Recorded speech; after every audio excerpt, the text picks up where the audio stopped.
We talk about brain drain in Africa, but to be honest with you, the political situation in Africa forces you to just decide to leave. African politics is an insult to our intellect as young people, as we are growing and we get to interact with the rest of the world, and we see how other countries conduct themselves and how other countries conduct their own politics, and we look back home and we see what our politicians are doing. It's insane. You can't help it but just decide to leave.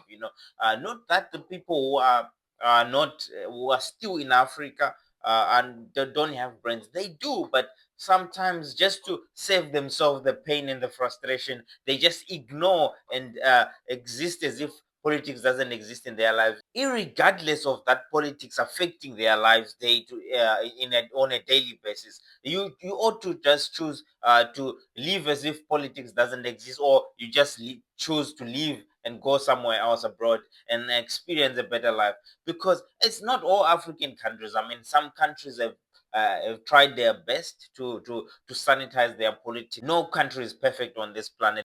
Other countries have made efforts, such as South Africa, Botswana, and some other countries. But in some other countries, it's so ridiculous and stupid. Leadership which is scared of its own people. Imagine yourself, a guy with a YouTube channel who's a journalist, getting hunted for interviewing people on his platform.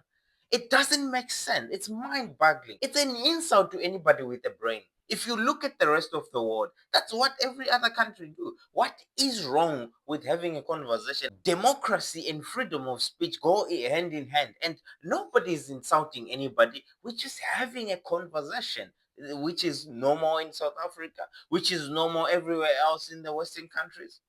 But in some countries in Africa, you can't do that. No, no, no, no. You can't speak.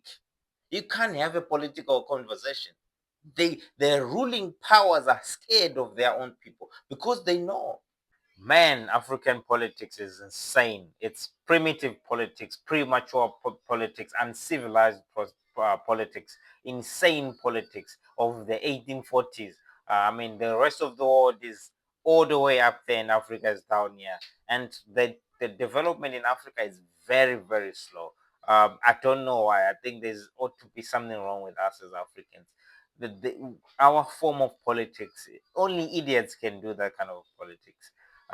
Politics of fear mongering, politics of violence, politics of beating each other. It doesn't make any sense to leave the young people with no choice than to leave the continent to look for other better, greener pastures and better environments to grow up in. And turns out when you get there, there's also a lot of challenges because you don't belong there. Africa is where we as black people belong.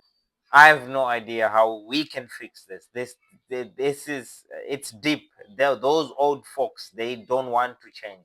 Those old people who are in leadership, they know it one way, and that's the only way it should be done. They don't want anything called change near them, and they don't seem to be wanting to leave office either for the young generation to take power.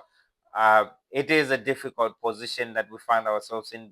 The world is progressing very, very quickly, but Africa still there where we were decades and decades has gone past.